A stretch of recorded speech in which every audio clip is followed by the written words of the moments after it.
आता चेतन सुरुवात करेल पहिलं तर.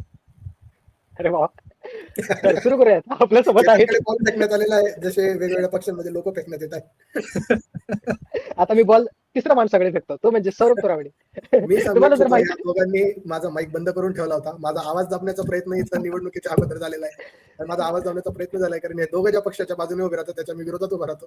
त्याच्यामुळे पहिले मी चेतन येणाऱ्याला विचारू इच्छितो की तुला काय वाटतंय, कुठला पक्ष जिल्हा परिषदची बाजी मारेल, आणि दुसरं, कुठला पक्ष जिंकावा असं तुला स्वतःला वाटतं? कुठला पक्ष जिंकणार आहे आणि तुला कुठला वाटतो की तो जिंकावा?